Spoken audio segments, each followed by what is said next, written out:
Jeff Dye's friendship. Jeff Dye's friendship. Jeff Dye's friendship. Jeff Dye's friendship. Jeff Dye has friends. No, really, Jeff has friends. Jeff's friends are on this podcast. Jeff Dye's friendship. Jeff Dye's friendship. Jeff Dye's friendship. Jeff Dye's friendship. Friendship. Welcome back to Jeff Dye's Friendship Podcast. Jeff Dye's Friendship. Hey, what's going on? Welcome back, everybody. Last week was a fun one. We've gotten lots of great feedback on kind of the women's stuff that we talked about last week. I've learned a lot, to be honest. A lot of people have sent really good stuff. Some of it was the usual, the very predictable responses from some gals. But I would say 90% of the comments and messages that I got about the women's stuff was I learned a lot, and also was very productive, and I'm glad that you guys sent it. Even the 10% that was predictable and boring and I rolled my eyes, thank you for sending that too. I love that. This week we have Randy in the house. Randy Valerio. If you follow me on Instagram or any other social medias, you know who Randy is. He's been touring all over with me, all over the country, opening up for me. He's not my middle act, but he does guest sets, and he is getting real good, and he is a funny guy. He's also one of my closest friends, and he lives with me currently, temporarily, but he lives with me, so I get to see Randy a lot. So we figured, why isn't Randy on the pod? Why isn't Randy on the pod a lot and more often? So he's in the Fortress of Solid Dudes this week. We talk about Texas, we talk about drugs, we talk about Bill Gates, we talk about reading, we talk about the earth, we talk about funerals, we cover the whole gamut of topics. You guys are going to love this episode. Also, I'd like to keep this dialogue open. Feel free to, like you did last week, chime in. Tell us how you feel about something we were talking about, or something you liked, or something you didn't like, or correct us, or send your comments and your messages. We will reply to all those if you're a Patreon subscriber, and I will most likely reply if it's a comment on social media or something, but definitely will if it's a Patreon. If you want to be a Patreon subscriber, you can watch this episode. Go to patreon.com/JeffDye and subscribe. It's $10 a month. It helps us a ton. This is a very expensive thing to make and produce, so you guys help us out when you become a Patreon subscriber. You also get free tickets to all my comedy shows, free meet and greets. You get free photos and hangs with Jeffy, live streams. I'm starting to do a little I don't know if you'd call it a master class, but I'm going to start putting videos out about happiness. And so those are coming soon. Stay tuned for that if you're a Patreon subscriber. Or if you just want to listen for free and not spend any of your money, go to iTunes.com and at least hit subscribe and maybe rate or leave a comment or a review. That goes a long ways. Without further ado, from All Things Comedy, Jeff Dye's Friendship Podcast, episode 80. Enjoy. And we're in. Welcome back to Jeff Dye's Friendship Podcast, episode 80. In the Fortress of Solid Dudes. Randy's back. Hello, everybody. What up, Randy? Been here once with Tanya Tate. Been here once with Aaron Marsh, but this time just Randy in the Fortress of Solid Dudes. I like that Tanya Tate episode. I listened back to it. That was a fun one. It is a fun one. That was fun. I felt like it was confusing to the listeners or the watchers. What episode was that, do you think? I can look. Probably Wouldn't 50 matter. somewhere. A while back, we had a porn star on named Tanya Tate. Really sweet lady. She's so nice. You'd never guess she fucks for a living. You'd just She's never very guess. nice, yeah. Yeah, she's a sweetheart. She liked one of my photos on Instagram last week. All right. Very sweet. She That's a commented great on one of my update. Instagram Yeah, posts. what an update. Just so you know. She Just saying, liked she's the nice. photo. Just Yeah, saying, she's nice. Yeah, She didn't she's a have nice to do guy. that. But Randy was off camera, so there was no camera on you, and you just kind of had like a microphone. So they Tanya Tate talking, and all of a sudden, like some tough Queens guy being like, "Oh, that's the problem with you chicks." I really enjoyed everyone's that, like, though. what? The little god mic just sniping from the other Just- side of the room. yeah, it's pretty Well, the fun. thing was, we forgot to mention it in the intro. I know. Yeah, That so was just the other some- thing. It's too. like Like, there's just a man that's like Is that Jeff's conscience stuff? chiming in. It would have been different if you were like, and also on this episode, we got Randy. You won't see Yeah. him, but you can hear him. But We we didn't should even, have. we didn't I even should mention have that. prefaced it. Like I said, it was Jeff's conscience asking her questions Yeah. in silence mode. Well, this is another little Easter egg or a little inside scoop behind the scenes is me and whoever we have in Randy's chair right now and Tony. We record. And then the intro outro is kind of like this afterthought that we're like, oh crap, we have to do the intro outro, and we record it after generally, so we can cover anything that we might have talked about in the episode. So sometimes we forget to do key things because we're just trying to get the intro outro done. I want to go this. home. Yeah, we usually go downstairs and hang out, or we Yeah. do something else, and then we're like, damn, I have to do the intro outro before. Yeah, that's the worst. So that kind of happens a lot. So Randy, welcome back, buddy. Thank you, man. Happy to be back in Technically, the a fortress. of three-time solitude. guest. Yeah, I guess. Technically. technically. Who's been on here the most? JC. JC Carras. And you now. I love Yeah, and you JC. are tied for the same. Uh-oh. But we're doing this new thing where I'm keeping it limited. I'll do like one new guest probably a month, but I want to have the same reoccurring friends over and over. That'd be fun. A little narrative, if you will, so get like a and chronology also going. I got real constructive notes. I think I mentioned this last week, but one girl was like, "You're having different people and you're asking them the same questions, whereas it'd be better if you had the same people and ask different questions." Yeah. She's like, we know because we're here for you and we love Tony because we're here for Jeff originally, but then we getting to know Tony. We love you and Tony. You don't need to keep bringing celebrities on and like big guests. You could just talk, just do what you guys do. I get that. I mean, on our podcast, we want to do with Chase, the Ready, Set, Blow podcast. Yeah. We got the same feedback. Like, we'll have guests on. Like, all right, but you guys haven't done any with just you two for a while. We Yeah. want more of those. Because Yeah. I don't know, people got like serialized to your life almost. It's kind of weird. I love it. I do enjoy it. Well, and also it's cool because I think my favorite part about podcasting is that I'm doing comedy all the time, but like if I post stand-up comedy material, I can't do that again next week. That material's up. It's, but with like a podcast, like we can spitball ideas. I've gotten a ton of feedback about when we talked about women last week on the podcast and those kind of things. It gives you a place to speak about something where you're not like burning material. You know? Yeah, And it also can become later material. I can go, oh, that was a funny thing I I've said. definitely done that. Yeah. Ripped off some stuff we talked about on the podcast to talk about on stage. Yeah, a lot of fun. and that's what Jim Norton used to do on his radio show. He'd start spouting about something on Opie and Anthony, and then all of a sudden he would it would become like a bit like 4 months later, and I was like, Yeah. oh yeah, he's got a place to kind of workshop some of his ideas, and Yeah. also I get to learn when I'm wrong.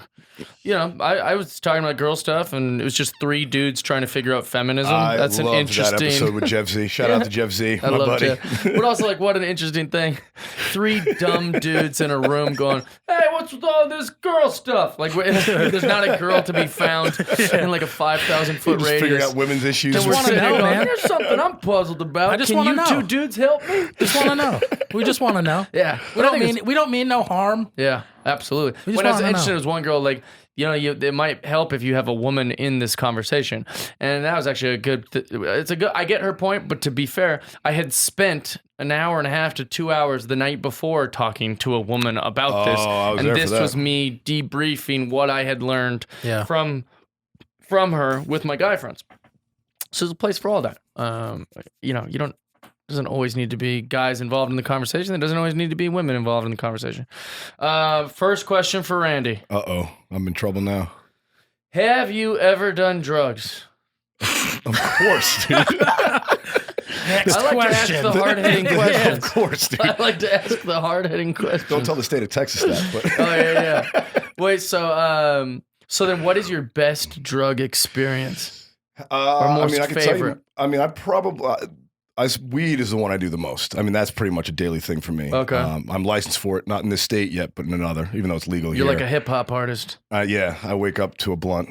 No, Nice. not really. Wake and bake. Actually, I just wake up to a bowl in your little patio. It's lovely. Yeah. Have a little Yeah, zen nice moment by little morning. myself. But what's your best drug experience? Definitely mushrooms, man. I love psychedelics. I don't do them very often. I've probably You done don't them need to do them very often. No, you're not supposed Yeah, to you're very not supposed often. They kind of don't. They lose their like. It's one of the only drugs where you do it, and immediately afterward, you're not like, oh, I want to go again. Like it's. I don't want to say exhausting, but it's a whole experience. Right. And it's a lot of fun. I mean, I first did it in college, but But since then, I've done it like sporadically, like maybe once a year. And I always do it with like just a handful of friends. I like doing them outside. We go camping or something like that, go sit on the beach for the day. Yeah. And it's very introspective, but it's all very fun. I mean, like, so like the last 2 times I did it, one time I got like super introspective and like tried to figure stuff out about like what I want to do next with my life. Right. And the other time we were just giggling like schoolgirls for 7 hours. It was awesome. I like that. I couldn't catch my breath. I was laughing so hard. I love that. It was fantastic. Well, I just watched, I told you this off podcast, off camera, that I watched a documentary about psychedelics. Yeah. And I'm definitely going to do it. Really? In the next few weeks, at least. Really? Yeah. I thought you were, because I had done them recently and I was talking to you about it and you were like a little, you seemed a little gun shy, but this documentary opened you up a little definitely bit. going to do it because the documentary helped me understand it. There's like, basically like in the old days, if you already know all this information, sorry, but a lot of people don't, is that like LSD was made in a hospital. It was made like by scientists. They basically made it and they were trying to treat people who have severe anxiety or depression or any of these things. And they would give them LSD in small doses in a controlled environment because they were testing it. It was a medical experiment. Yeah. And all of the results were positive. Literally, once the person learned that they're in a safe place with someone they can trust and ask questions to, like a therapist or a counselor or a psychiatrist, they weren't panicking and they weren't losing their mind and they weren't tweaking and they weren't twitching, and it made them feel like at peace, and then when they could ask their questions about whatever, and it was this really thing. And basically it all got shut down and the whole perspective got changed because of Nixon. Nixon was like, dude, I can't have these hippies falling in love with each other and talking about how connected they are when I'm trying to get people to go to war and I'm trying to get people to think America's number one and where, so it basically all got shut down and the reputation got tarnished. And then people stopped doing LSD in controlled environments. They were doing it just as much dosage as they want and like twitching out and freaking out. Like, and then it got really, or whatever. So that changed the whole perspective. But the entire documentary wasn't just about LSD. It was about psychedelics in general. And they all talked about the big four, the classic four, which is mushrooms, LSD, there's whatever the chemical that is in mushrooms, so you can just take that by itself. Psilocybin. Yeah. And there's a fourth one. Probably and they were talking about like these. that. Yeah. And they were talking about the fact that those aren't like other drugs. So alcohol, marijuana, cocaine, those are all to numb and feel like an enjoyment where you're not really thinking. Yeah. Kind of just you're blurred. You're kind of letting go of all your problems. Whereas with the psychedelics, it pulls you inward. So that connects these things in your brain that make you ponder life, or you ponder your career. It's very introspective. And they said it's the exact same brain stimulation that you get when you meditate.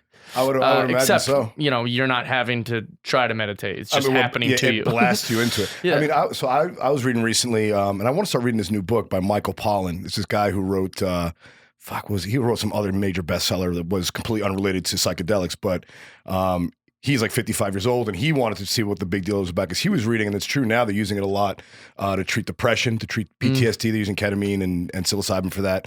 And then for people that like terminal cancer, like that are really afraid of dying, they have like that's what they were originally studying with the LSD for them stuff, to like sort of get them to be at peace with the idea of them passing. Right. Because it is a weird thing. Like it's hard to describe like being on mushrooms. You only know if you've been there. I remember telling my shrink that because I had done mushrooms for like my 35th birthday or something like that, like last year. And he was, asking me what it was like. And I was like, have you ever done it before? He's like, yeah. I was like, do you remember what it's like? And he's like, how can I forget? It's like, because you go somewhere else and you sort of come back. It's really cool. Yeah. And it's I'm definitely going to try. Oh, yeah. It's the well, only and even like Phil Jackson and all too. those guys, like all those guys. Dude, Phil Jackson was big in it. Yeah, right, about how like it was life-changing. And but it wasn't Steve like Jobs. They're not drug addicts. They're just literally, they like did this thing and it made them go, oh, I get this. Or Triangle like this. offense. Yeah. Yeah, he figured it out. I came up with the triangle offense. He's like, there it is. But I feel like there's something there to that. And I'm a thinker and I'm a talker and I'm in the arts. So like it can only be a positive experience. Or if it's a horrible experience, I just don't do it again. Yeah, exactly. Yeah. But I'm definitely going to do it and very soon for sure. You know where it's super popular now? They're doing microdosing up in Silicon Valley where like people will take like a couple micrograms of mushrooms every day. They think it helps creativity and all this. I don't know about that. I haven't tried that. Right. But I like that people think microdosing is a new idea. Just doing a little bit of drugs. Everybody does a little bit of drugs. It's such a silly it's like called when, coffee every morning. Yeah, it's like when I have a whiskey at lunch to just kind of level out my my addiction. Like that's microdosing. It's like what? I just had one shot of like. They don't do that anymore. I feel like if you ever watch Mad Men, how they used to like drink all day, like in the middle of the day, they just pour themselves a scotch at like noon. I do that. Yeah, we're fucking comedians. We can do that, but like people at the office don't do that. Like when I had my day job, it wasn't like we're just having a couple belts with lunch. That wasn't how it happened. I feel like Brits do that. Like British people do that. They still do that over there. Yeah, I feel like that's a thing. At least with the pals I have over here that are from there. I wish we still did that. I feel like everyone like the fucking edge would be off a little bit. People just would relax. a little bit of a buzz going all day long. No one, the anger level would be a lot lower. Well, that's the thing is like you don't tend to lose your patience when you have like a little. Not even a buzz. I wouldn't even describe it as a buzz, but like I'll just like before an audition, like I'll just have like a whiskey, and then I'll go, oh God, what was I worrying about? This will go great. This is gonna go great. I was gonna ask Tony his best drug experience, but we know that you don't have any. One time when I was like 8, I was constipated, and they gave me some pink thing, and I wasn't constipated anymore. That's your best experience. Are you like a Christian Scientist or some shit? Like, Wait, but what about No. like you go to a dentist and they give you that high stuff? That no. would count. One time I was really sick, and they had to like scope my stomach, and so they put me on a thing to like knock me out so they can do the scope. Yeah, and it's not a good story, but anyways, what is your best drug experience? Yeah. Jesus, Tony, you got to get advice, buddy. I woke up. And they're like, all right, well, we're going to go check the results or whatever, and we'll be back with you. Do you want us to bring your dad in here before we tell you? I'm like, yeah, I'm not going to remember anything you say. I'm super, I'm like, I was like, yeah. I'm wiped out on drugs, guys. So my dad comes in, and then like I'm sitting there, and I literally, when like you nod off in class or something, Yes. like I literally just did like one of those, like, and I thought I was asleep for like a half hour. So like I'm sitting there, and I literally just go back like that, and I look to my dad. I'm like, oh, I'm sorry. He's like, for what? I was like, I was just asleep for like half hour. He's like, no, you fucking asshole. What are you talking about? Yeah. That's hilarious. No, that's it. I don't know. Those are the drugs I don't like. Pills. I never liked pills. I feel like any prescribed drug. Yeah, No, this could be was too a dangerous. like an IV. IV. And it was like a thing where it's like it puts you to sleep. Once they start administering it, you'll be asleep within like 30 seconds. And they keep administering it while they do the procedure. And when they stop, you wake up in like a minute. It's really weird. Yeah. I can tell you my worst drug experience for sure. Was it with me? I hope not. No, not at all. I was with my girlfriend at the time, and she was shooting a horror film in Florida. Oh God. And someone came up and was like offering us cookies. And he was like the lead. He was like the male lead. The guy who was like sleeping with my girlfriend in the movie. So he had like a motive to like be like, oh, I want to be cool with this Jeff. I want to make him feel comfortable and know that it's just acting. And like he was kind of overcompensating. He was a really nice guy too. And he, I don't know if he told us or not. Because I don't seem like the type that would be, but I think he made it sound like, well, we got weed cookies. And I was like, maybe I'll have a little, but I don't want a lot. It's always dangerous. And he gave me a whole cookie. It was like this big. And so I gobbled it down. And I was just running around being hyper anyways. I was already having fun. We were throwing a football around. It was like on this huge property in Florida. And then I don't know why. Oh, I do know why. I started acting like a little silly. And then my girlfriend at the time, she's like, what's wrong with you? And I was like, I'm just feeling happy. And I was like laughing. And then I was like, he gave me a pot cookie. And she got super mad at me. She's like, what? Not mad that I was on the drug, but mad that I didn't include her. She's like, why would you do that without me? I was like, Sarah, we don't do drugs. What are you talking about without you? I wasn't even planning on telling you, but you're asking me, so I'm telling you. And she goes, well, I want to do it. And I was like, okay, let's. Go get a cookie from So we him. go find him. He gives her like half of a cookie because she's little. She's like 5 foot, whatever. Yeah. Gives it to her. And then I take the other half of hers. So now I've had a whole one and another half. And we were sitting there and we were laughing so hard. And everything someone said to us seemed like so funny. And we felt like we were the only ones in on the joke. And we were like giggling to ourselves. It was very contagious. And then this wasn't the worst part, but this one guy was asking me very basic questions, like very simple questions, like, where do you live in LA? What do you do for a living? Because I wasn't on that set as an actor. I was Sarah's boyfriend. So he kept asking me things. But whatever he was asking me, all it sounded like to me was like would sound like sounds. And I was like just staring at him like what? And so imagine asking someone a really simple question like, what do you do for a living? And then they're replying to you like this, like... like he was an alien. Like I couldn't understand. He was just making like popping sounds from his mouth, and I was like tripping out about it. And then he's tripping out. Are Like, you what the fuck's speaking wrong with this Swahili guy? to me right Yeah, that's the thing. Back in the day, man, they didn't have any fucking like labels on how much weed was in an edible. So you just rolled the dice every time. It was like literally playing Russian roulette with your afternoon. And I've also you never. could end the rest of your day I've doing too never much. heard anyone hallucinating Oh yeah. from edibles, and we were If you eat hallucinating. enough, you can. Yeah, If you we eat were enough, like you can. hallucinating, freaking out, and now it's getting scary for us because it went from like kind of fun and silly to now like paranoia. Like keeps going up everyone and at up the and up. movie You're like, oh, set no, I'm getting higher than I knows- wanna be. Yeah, and everyone going, oh, these guys are bad because they're ruining the movie set because like we're. You know, they need her to act. They need him to act. And they're fucking freaking out. I'm freaking out. Very irresponsible of her. Yeah. So they had to shut down the whole day because she couldn't shoot. She was like panicking, right? Oh my gosh. Then it got so bad that because we're on a horror film. So there's like probably, I don't know, a bunch of young girls and older girls and men walking around with makeup that has like bloody lacerations. Like hanging. one girl has an eye hanging. They all have like these big slashes through them. It's all fake, but while you're hallucinating, you're just seeing like zombies walking around the Just house. start panicking. And they're not even acting like they're hurt. They're just eating craft services from the thing. And you're like, "Ugh." We were like freaking out. Sarah was one point was like putting her whole hand in her mouth and like puking down her arm, trying to like get it out of her system. Oh no. And Ugh. then everyone's trying to explain it to her, like, no, like it's in your blood system. Like done there's now, yeah. nothing. And so we panicked so bad. They had to shut down the whole night of shooting, which is like expensive. Oh. yeah. And then she was also like kind of under the stigma of like who would do this. So they yelled at the guy. They're like, Oh, you're he got an in trouble idiot. for- yeah. Why Yeah. would you give them drugs? Like they're fucking stupid. They don't do drugs. They're not good at this. So he got in tons of trouble. And then the next day we woke up super early and went to like Universal Studios and we had like breakfast and we weren't even like talking to each other. We were just like eating, like trying to like come to like reality. Dude, that's the thing, And man. we're Edibles eating. will last forever too. You'll be high for like 15 We were high the whole goddamn next hours, day. dude. We were like, I remember being on the Transformers ride at Orlando Universal, and I was just looking over at her, like freaking out about the robots, and going, "I think I'm still high." She goes, "I'm still high too." Like, we just couldn't get it out of us. Like it was just Yeah. too much. Definitely my worst drug experience. Although it's still kind of fun looking back at it, but it was like frightening ride. Thankfully, I've never had bad edible experience. I mean, like if I eat too much, I'll just pass out. But I remember one time I ate 200 milligrams while I was still outside. It was like during the day, and I was riding my bike from the gym, like going to do a comedy set. So it was like in the early evening, and I'd eaten so much edibles that like I'm riding my bike, and all of it like it just like kicks in hard, and all of a sudden I just stopped feeling the tires spin. And it felt like I was riding like a big blade on ice. Like I was riding like a giant, I don't know, like a giant ice skate. Like I just didn't feel the tires moving, but I was like carving the road. And I was like, all right. I got off the bike and walked the bike home. Called the booker. I was like, hey man, can not gonna you happen. swap me for next week? Because I'm not feeling great. He's That's like, what happened? I was hilarious. like, I ate too much weed.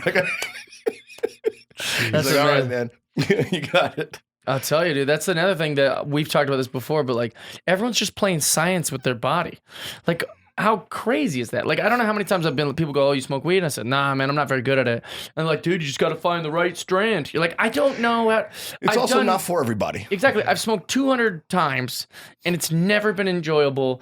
I think there's been a few times. I think for every 10 times I've done it, once has been really fun. And I go, dude, I should do that. But the thing is, then the next time I do it, it's not like that. And it wasn't fun. And it's like, I'm just like wishing I wouldn't have. And it's like, the whole like argument of like you just got to find the right amount and find the right strand. That's like being like, oh, I tried crack and it was bad, and like, no, maybe you just did too much crack. And you're like, Yeah. no, man, you got to do You crack gotta do- like this. Yeah, this other crack. It's like, don't try that. That's bad crack. This is I'm good just crack. not good at it. Where'd you get it? Yeah. That Detroit crack, that's not good. The last 5,000 times I've drank, it's all been enjoyable every single time. Like, Yeah. so it seems like I've got that figured out. That's kind of my weed. Yeah, It's but like drinking is that- also much more up your alley in terms of your personality traits. Yeah. It's much more outgoing. Like weed is a little bit more of chill, like like a cool out thing. Like you don't have to like hang around, and watch a game on TV. I mean, like we've done that Yeah. for wrestling, but like other than that, you're not like lounging around and we're always Never. out doing something. We're out doing something, yeah. So that's weed's a little more, or liquor's a little more active in that way. Where should I do the mushrooms? That's Outside, the dude. question. Outside. We should go camp for a night somewhere. I don't know. Go to Joshua Tree or Big Bear for the And night. then do the mushrooms. But that Do them in the afternoon when the here's the sun's still problem, out. though. When I'm in the woods at night, I You're get very squatching. scared. Oh, that's why you do them in the afternoon, and they'll be done by night. Yeah. Because the come down's actually nice on mushrooms. Like Okay. most drugs, like weed makes me groggy. Liquor, you're fucking hungover. Right. You know, the come down on mushrooms is like very peaceful, like enjoyable All right. kind of long? thing. How long are you usually? It depends on how much you eat, but 3 hours is what I've heard, the- according to the documentary. Well, yeah, I mean that's probably you peak at 3 hours and then the come down lasts another couple. So I'd say 5 hours start to finish. If you Yeah. eat like 2 or 3 grams, 3 grams will be a lot. Like I wouldn't, if I were you, Jeff, I wouldn't start with 3. I'd start with 2 grams of mushrooms, Yeah. and you'd be good to go. Perfect. Yeah, I mean, I'm pretty susceptible to all this. And you should do them with someone who's done them. I'll do them with you. Yeah. Oh, Gu- of course. guide I'm you not through going to it. do it alone. Yeah, and do not. Well, I'll tell you right now, what you won't want to do is go out with like 400 fucking people. Yeah, no. That's gonna be terrifying. I know myself well enough to know that's not smart because, like, even when I've smoked weed, I've been like, we can't be around groups and stuff because I don't want. I did it once with you in Ohio, in Dayton. Yeah, I remember and that. then we went to this bar, and I genuinely, and maybe it was really happening. Maybe I'm not even Imagining overthinking it. I felt like there was a bunch of people plotting to beat me up. Like I felt like there was like, I mean, we were in Dayton, Ohio. And We were in Dayton. and we were being a little extra. So and we were being extra at a small little bar where Yeah. there's like all these like locals and everything. we And I came was in with a whole posse. We and I emptied was out the- getting a little chirpy, and I was getting a little, and I could literally feel them like being like, yeah, like I don't know, I just felt like something was gonna go down. It was awful. We did have a good time once in Dallas, though, getting stoned. That's probably my favorite drug experience had it, because we were yeah. just laughing so much. We It had was the giggles so on fun. the bench for 2 hours. Well, It's a good old time. and then I had sex on it, and it was fantastic. Not on me, guys. No, with a somebody girl. else. Thank God. She was great, and she was high too. And I remember being like, dude. Sex on weed's great. We were just in Texas. That was a while back, the sex story. But we were just in Texas. Randy got to spend some time in Texas not that long ago. Oh yeah, Stayed the night. that's right. I got arrested in Texas. Do you know about this, Tony? I heard about it. You Yeah. heard about, okay, Yeah. I wasn't sure Tony heard the story. The viewers haven't heard about Oh it. yeah, I've talked about it only a little bit on my podcast because I Yeah. wanted to wait until. But yeah, you don't want to get like. Well, talk I about mean, it. look, they know I'm a comedian. Mm-hmm. My lawyer hasn't said don't say anything about it. Obviously, I'm not going to, confirm or deny anything. But I got arrested for marijuana possession in Texas. That's a fact. It's public record. So Right. there's a mugshot up Such there for me if you want to bullcrap, find me. man. It's weird. What's weird about it is that like every state around Texas now, like even in Oklahoma, it's medically legal. Mm-hmm. So it's like somehow Texas is an island of 19th century laws surrounded by the 21st century. It's really weird. Yeah, and also it's not like you were like selling drugs or was in like my you trunk. I didn't wasn't do, even high. Yeah, It you was- didn't do anything. You just had it because you have a license that says you can have Yeah, it. they were packing my stuff. And you were heading to a place where the license says you can have it, and the in between spot was like forbidden. Yeah. You're like, what? What? I don't know. It's all right. Just gives me an excuse to go back to Texas. Unfortunately, it's not in a big city. It's in a small town in West Texas, so I'm gonna have to go back and visit those people before. But what I always wonder is driving through towns like that, like what do people do for industry out there? You know, like What do you mean? what do people do for like? It's a town of like 10,000 people. Like, Abilene? yeah, there was. Oh, yeah. Like that's where I got picked up, and it wasn't like I don't know what people do for work in small towns They like must that. commute. They must Maybe just like farming or leave ranching? Abilene or something, and Work then at they a Piggly Wiggly. The Piggly Oh Wiggly. yeah, is that an Abilene? What is the Piggly Wiggly? They don't It's have just those like in New York. it's just a grocery store, I think. It's like a waffle. It's like a house. Kmart, I think. Oh really? Yeah. That's one thing that's kind of strange to me is like one of my favorite questions to ask everyone is like, what was ours would be the exact same because we grew up so close to each other, but like, what is your grocery store? Oh, you were asking me this the Yeah, other day. it's fun because everybody has a different one. Ours is Safeway and Fred Meyer. Right. Easily. I already know his. I don't even have to ask him. I know we would go to Safeway for like cheaper groceries, and you go to Fred Meyer for like the mass stuff because like there was more stuff at Fred Meyer. Yeah. But like we would always buy milk from Safeway. Even if we were grocery Right. shopping at Fred Meyer, we get our Safeway milk and then we go over to the thing. But everyone has like all these different answers. Yeah. Well, in New York, it's all, like I was telling you, dude, it's a lot, mostly bodegas for like getting milk or like bread on the run like that. But then like the big shopping center would be like ShopRite or no, Stop and Shop. Yeah. Stop and Shop. But then before that, it used to be like A&P. Do you guys remember that? No. Like Key No. Food. Yeah, No. these are like all Key smaller. Food, AMP. I've never all heard of any of smaller, those. No. smaller New York chains. Well, they're all different because they're all like the same, right? So like there's no Safeway here, but it's Vaughn's, but that's the same company. Yeah. Yeah. So there's just like Is that their way of And- trying to convince you that it's not like a big corporation? exactly. So Totally, like dude. so like if you have like a rewards number for like Fred Meyer back home, if you go to Ralph's, it's the same company. And I know, but So you can use that They like do that shit rewards. all the Same time, thing. dude. Yeah. Like That's Taco Bell and interesting. KFC are owned by the same corporation, yeah. you know? as his Baskin Robbins. But it's not the same, that comparison, because it'd be like if there was a Taco Bell in your city and it was called Taco Burbank, and you're like, oh, I love Taco Burbank because it's like, and you're like, no, it's the same menu, same prices, same owner as Taco Bell. Yeah. And the taco Versus like Trader Joe's, which is like the same everywhere. Right. Yeah. Well, and also, like, I have noticed, like, I'd never heard of CVS till I moved to New York. And then now I've gone back to Seattle, and it's because it's been so long. They have, like, a CVS. Yeah. Because But expanded. it didn't used to be like that. No. I was like, I remember, like, what the hell's a CVS? And they're like, CVS, well, it's yeah. like a Ralph's or a Fred Meyer or a Safeway. And then like in New York, there's Dwayne Reed, which is Dwayne Reed and, which is Walgreens.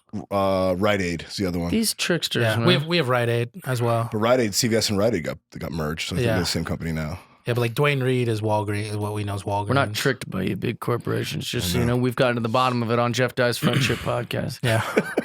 This week, they ran a bunch of articles about Freddie Prinze Jr.'s rant, Star Wars rant, on this podcast, and they didn't steer the traffic to us.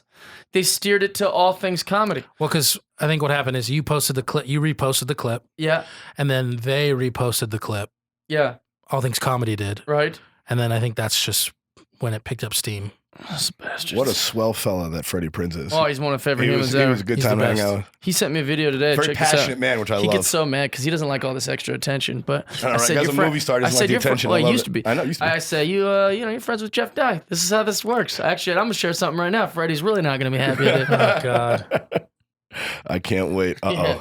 Is he get on the soapbox? He's not gonna be too happy about this. This is the last text that Freddie sent me this morning.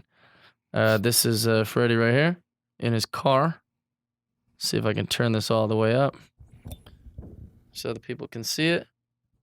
I just hit myself in the balls with a water bottle. Whoa, I just hit myself in the balls with a water bottle.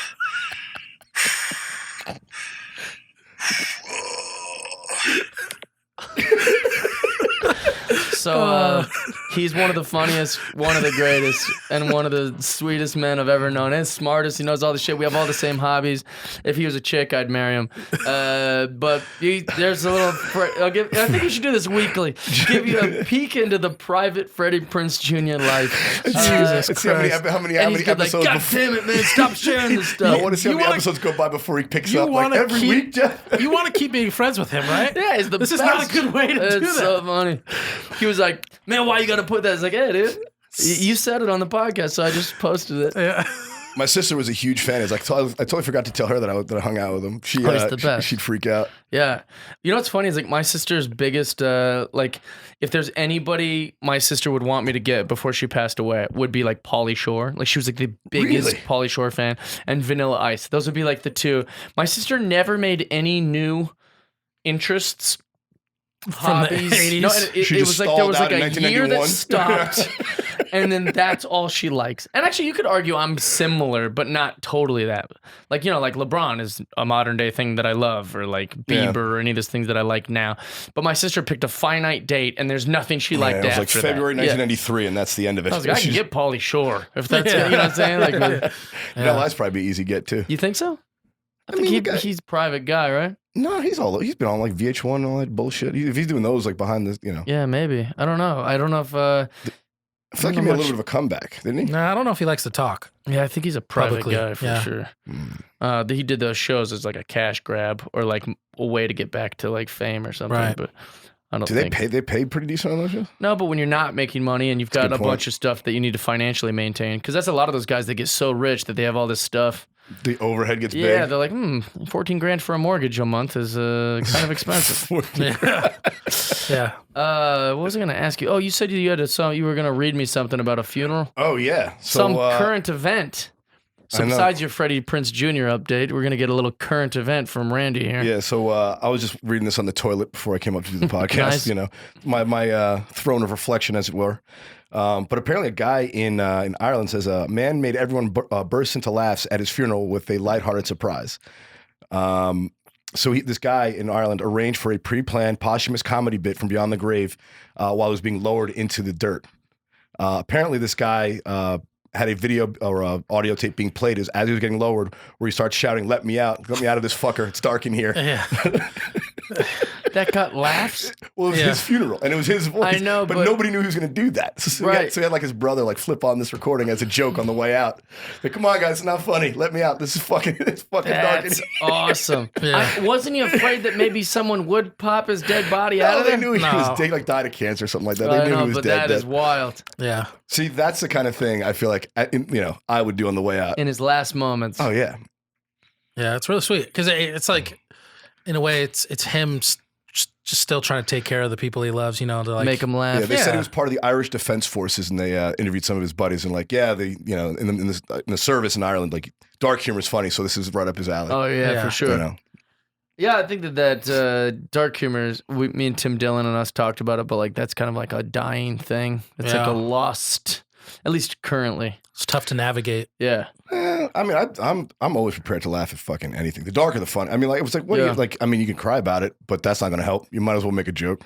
absolutely. You know? I was making a lot of goofs at my sister's funeral, and but I was like, I think most people know that's how like I deal with my depression. Like that's what I deal with happy things by being silly, and I deal with sad things by being silly. Yeah. Sometimes when I'm nervous is when I make the most jokes. Yeah. Oh, that's exactly when I Yeah, started like jibber if I was jabber. in a line at Splash Mountain or something, I'm gonna, and people be like, "Are you nervous?" I'm like, "Yeah, a little bit," because I just kind of motor mouth and make a ton of jokes. And Yeah. Did you yap a lot when you jumped out of that plane recently?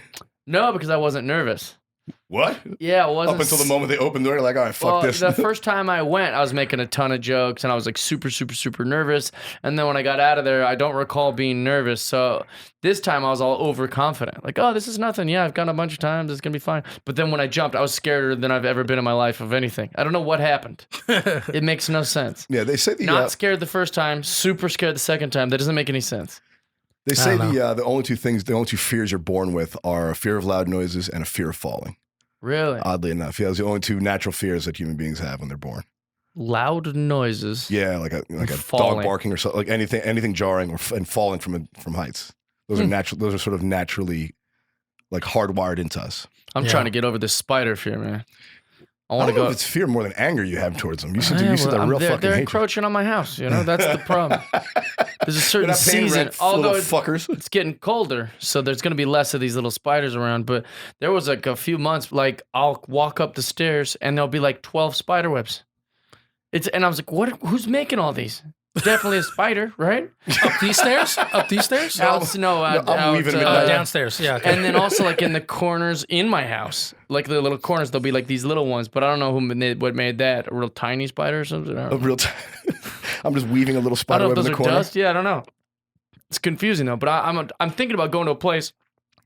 You see them on TV all the time. You can go to like, they'll like let you hold a tarantula or whatever. Like, because if Yeah. once I do that and I overcome Try to that, conquer then the I'm fear. not gonna be afraid of any of these little ones. I feel like holding a tarantula would be kind of gross. They got that weird hair on them and shit. A that's fucking why you hairy do it. insect. I've never And, seen a hairy and they got insect. like pointy, like their legs are like You ever see pointy. their fucking fangs, dude? They got Yeah. some serious But like. that's why you do it, because like because I'm a firm believer in that. You get interested in whatever you aren't. So like if you're afraid of falling or you're afraid of heights, what are you gonna let that cripple you the rest of your life? No, go skydive. And it's going to be hard. And then you're going to feel like a reward at the end. Like, oh, this was really rewarding because I beat this thing or I've come to terms with this thing. We kind of talked about that, about like that's what successful people do when we were talking about at the bar. Oh yeah. Is that like if you're introverted, spend a ton of time with extroverts. Just study them. See what they do. See how they are. And if you're extroverted, you need to study and spend time with introverts because there's an advantage to both. But like nothing about what that other person is like. You could learn a lot by spending time and studying those people. I've already got extrovert figured out. I'm good with it. I need to figure out introvert. I like watch this thing, this like 3-hour thing about Bill Gates and about how much time he spends like reading. Mhm. He reads like 14 books a week. And he Jesus just crushes Christ, it. dude! I read And a lot. But that's fucking insane. And they studied his brain, or like somehow they studied his brain because they had the homework on it, that he has like an 80% retention Whoa. rate. Yeah. So most people, it's like 30 or Yeah. 25 or whatever. But to read 14 books a week And remember 'em. retain 80% of what you're reading, and he reads super fast, like 140 words a minute or something. And that inspired me. Like when I watched that, I was like, okay, gotta start hitting these books again. How much do you think Bill Gates is still working? A lot. Constantly. Well, I they mean, talk think? about it. Yeah, like a lot. He still does stuff at Microsoft? He's, well, not at Microsoft. He's retired from that. He's literally eradicating like all these diseases. Yeah, he's still on the board of Microsoft, but he spends most of like 2/3 of his time doing. They explain his schedule in the documentary, and this is all post Microsoft. They kind of go through that because so you know who he is, but everyone knows who Bill Gates is, and they talk about his childhood and all that. That's a very interesting. But they talk about his day now. He wakes up at 6. He's at a place by 7. He's got another thing at 8:30. He's got another thing at 9:40. And then they says to his assistant, like, is he ever late, or how often does he have to cancel? She goes, he's never late. He's never a minute late. Like that guy is literally textbook about getting to these places at the exact same time. And he's very specific about it. And he spends all the rest of the free time either with his wife or reading with his wife. Yeah, and playing bridge with fucking Warren Buffett. It's pretty cool, man. Like a really, really fascinating guy. But I think the hardest part I'm going to have is figuring out what I'd want to read. Because like that's the thing is like let's say I wanted to do a book a week. I don't know if I could figure out a book every week that I'd be interested in reading. I can give you recommendations, bud. I know, but like... But ask me something you're interested in. I had this conversation with Chase recently because Chase fucking never reads. Chase Abel, shout out Chase Abel, my co-host on the podcast. Great guy, friend of ours, yeah. He just picked up a new book because we were talking about because I asked him like when's the last time you read a book? He's like, fuck man, probably high school. Wow. Yeah. Like did he finish the book? I said cover to cover finished. He's like, oh come on, man, finished? I'm like, yeah, man. He's like, probably high school. But he picked up Stephen King's On Writing, where Stephen King wrote a book on how he approaches writing. So it's not like it's great. It's not a novel. It's like actually it's not like fiction. It's like a master class in a book. Exactly. So because he obviously is into comedy and was like, oh, this guy's a great writer. And he heard multiple comedians and non-comedians talk about how this book helped them sort of set up their writing process. So he picked it up. There's a book we'll see if he finishes it. I'm going to challenge him to called Elephant Bucks. I finished it probably a month and a half ago. Chad Dennett gave it to me, also a friend of the podcast. Oh, he's a friend, not a friend of our podcast. He's a personal friend, a good man. But the book was it was very informational, explained exactly how you become a successful writer in Hollywood. But within the first 2 chapters, I said, oh, I guess I'll never be one. Like, you know, and it's similar when I saw that documentary about like, here's how you can make millions of dollars selling drugs. What is that book called? Elephant Bucks. I gave it to a different guy, but I'm sure he's done with it now, and I'll have him send it to you. It's a really, really, really, really great book that if you follow all of it, you are guaranteed to be a successful writer in Hollywood. And like I said, I got to a second chapter, and it said, all right, this is what you have to do. Whether you like it or not, you've got to write a spec script for a sitcom you already love. And it'd be better if it's something that's on air. And I hate sitcoms. I don't like them. So, and it says, they said, you have to pick a sitcom you know everything about. You know each of the characters. You know what they already have done and haven't done. Because it'd be horrible if you write a spec script and they're like, dude, why are we reading this? We've already done an episode similar to this.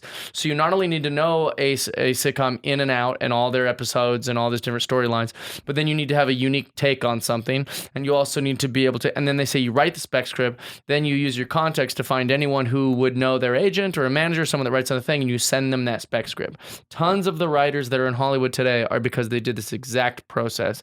And they said, wow, we might not ever write this episode or use this episode, but this guy did the homework to do this thing, and we would like to bring him on. We should bring him on. What does it hurt?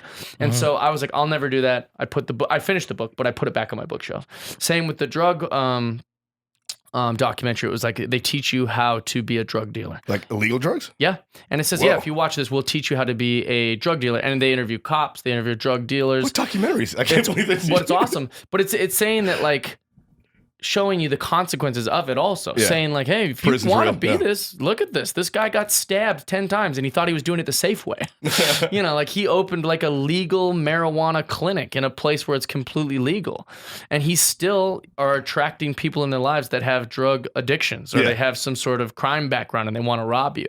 And so they go through each thing. But one of the first things they said was like, the best way to sell weed. And they start at weed, they go all the way up to like the hardest drugs. And they were like, if you want to sell weed, they always say you can't ever dabble in your product. Like you don't want to, he's like, but with weed, you have to.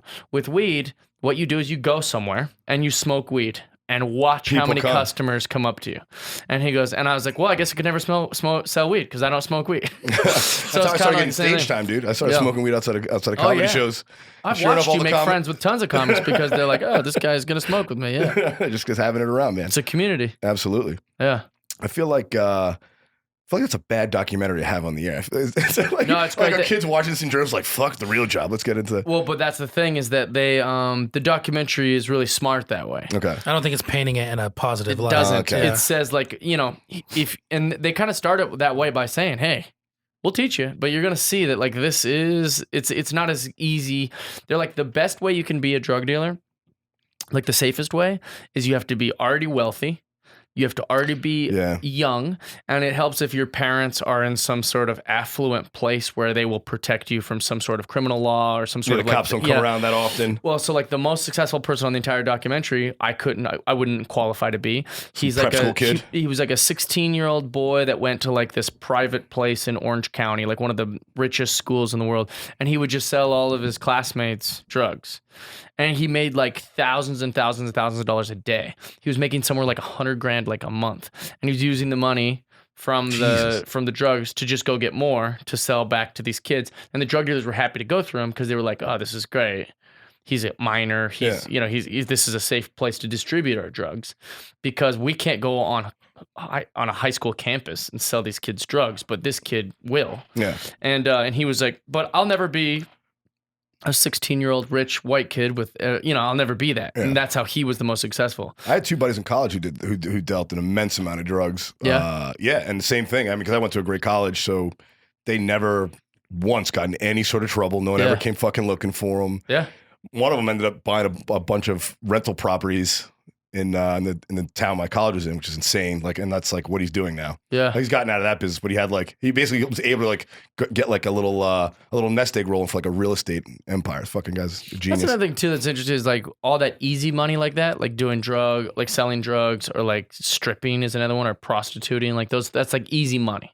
It's quick money. Yeah. So like strippers will be like, I made $5,000 tonight. And they're like, I'm saving up to go to law school. No, you won't. No, you won't. Because let's say you do. Let's give you the benefit of the doubt. You go to law school with all your stripper money, and then you become like a really good lawyer. You're not going to make $5,000 a night. Yeah.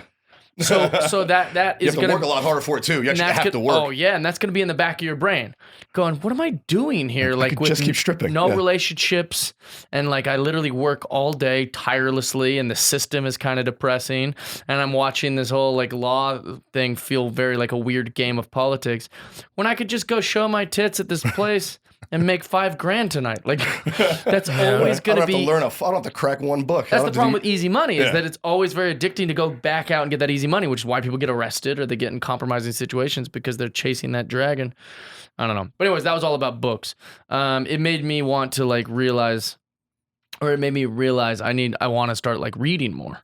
Why don't you like pick up some books on fucking like didn't Ric Flair write a book? I'm sure there's like a tell-all book about these dudes. I already know everything about those guys, you and already I got all also that? I don't think that would make my life better. It would just be kind of Yeah, interesting. but it gets I the guess. ball rolling, you know? Yeah. Like he was reading like real dense material about like diseases and stuff. Like Bill Gates since he's retired, and obviously I'm making this number up, but he's cured like 30 diseases. And it like, cause he was like saying like, well, like let's go after these. They would go to a nonprofit and go, how much money would it take to get rid of this disease? And they're like, well, with this amount, we could try the research that would be this and potentially. And then he just solves it within weeks or months. Yeah. And it was pretty funny is that some of the people in the nonprofits were like, we thought we'd be doing this for the rest of our lives. Now we don't have a job because Bill Gates helped us solve this problem. Yeah, I And we're think, like- very grateful, but now we've got to go find a new thing to tackle because we kind of just always thought, I don't know, I thought I'd be at this nonprofit for like 10 years or something. Nope, it's not a nonprofit anymore because Bill Gates and his lovely wife Mission fixed complete. it. He's Yeah, just mission going accomplished. around fixing the world. He's easily one of the best people that's Well, he's ever. raised, I think the Bill and Melinda Gates Foundation has like $51 billion to distribute or so already, Yeah. which is insane. I mean, like that's so much money. Yeah, it's insane. I think he was in the trillions or something when he was at Microsoft, or maybe not. Well, I think the value of Microsoft was approaching that amount. Oh, I see. But it wasn't. But I mean, I might just be wrong. I don't know. But I mean, dude, 51 billion. You know how much? That's $51,000 million. If you want to put it into perspective. Yeah, So you can give 51,000 different people $1 million. yeah. You can give basically 2 Staples Centers worth of people $1 million. You can make that many people rich overnight Right. if you wanted to. Yeah. So I remember in high school, someone did the math for me on like if Bill Gates just let you have $1 million for a year, and then at the end of the year, I'll give you the $1 million back. Like I'm going to not even touch the $1 million; it's going to sit in my bank account, and how it could accumulate interest. Yeah. And he explained it to me. 2% interest will get you $20,000, Oh, that's it. dude, for doing nothing. Well, I know, but Well, like, think about this though. Think about the interest on $50 billion. yeah. If you get 2% interest on $50 billion, it's like fucking what is it? It's like $100 million a year in interest. Do you think that banks wouldn't accept Bill Gates's amount of money? Oh, they're tripping over themselves to get that money. Really? Because they Is it worth it to them? very much so because Why? they loan that money out. So they'll pay him a lower interest rate and then loan that money out or do different deals with it. They make the profits. Yeah, and they get that spread. So let's say your mortgage is 3%, and a bank's giving you 1% interest. That 2% gap between the 3% you're paying on your mortgage and the 1% that they give you an interest rate, the bank keeps that 2%. That's how they make their money. It's also important to note that Randy was in finance before he started comedy. So if there's ever a question to ask, I sometimes forget. I just think he's my funny friend who says funny things about ladies. And instead, I'll hit him with a finance question to see how quick he was able to answer my dumb finance question. I think that's going to be the hardest part is just finding books that I want to read because I feel like it has to motivate me. If I get through two or three chapters or something and it's not like inspiring me or motivating me or You at least shut it making me, down. I put the book down. That's smart. I do that if Even I'm if not it's into fiction it. or sci-fi or not sci-fi, but if it's fiction or nonfiction, if I'm not like inspired by 3 chapters, I don't want to do it anymore. If you had to write a book, what Yeah. topic would you write about? I don't know. I think that my buddy Scotty Landis had a great idea for a book, but he already did it. But like the idea is like just how to enjoy life. I think I'm good at that. I think I'm good at. It'll be 1 page long and just say drink on it. No, it's not the drinking. I'm only Drink, drinking laugh, because it's shut- social. But I'm saying like I know how to like approach a situation. You include everyone. That's secret number 1. Always include everyone, even if there's one person who's like a boyfriend of a girl that's there, and he's obviously just being dragged there, and he appears to not want. Give him the most attention because that guy's not enjoying himself. So like, let's bring him in, and you find a way to make everyone a group. That's secret number 1. 2, always say yes, no matter what the thing is. I know that sounds like a stupid Jim Carrey movie, but always say yes. Someone says, Jeff, want to do my podcast? No, Vinny, I don't, but I love Vinny, and I'm gonna go do my best at his podcast. Yeah. And that's so you always say yes to whatever it is, because sometimes I get a little anxiety about how many yeses I'm giving. So people say, hey, Jeff, we're taking the boat out on Sunday. Do you want to come? I don't really want to wake up at 10 on a Sunday on the road, but 10. I say yes. And we get out on the boat, and I'm always happy I did. I said yes to Dolphins tickets when we could have been at some like brunch with asses on our face and like all these like Miami hot chicks. But I told Mike Hall we would go to a Dolphins game. And we went. And even though we woke up late, we go to and it was great. We had a got great to time. see a Dolphins game. We got to so include everyone.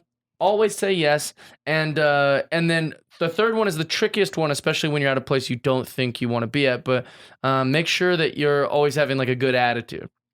So sometimes I'll get in like a little funk and I'll be like a little negative about the thing, but then I'll like kind of coach myself. I'll even just go to the bathroom, even if I don't have to go to the bathroom, and go, Jeff, just look at come yourself on. in the mirror. Yeah, a little bit, like kind of like coach my brain, like, dude, you're kind of being a bummer, and you didn't have to rant to these strangers about Michael Jackson being a piece of shit. You could have just, be that good, Jeff's favorite topic. have a good attitude about this. Go back there and be Jeff. Like I always say that, like, it's a old like.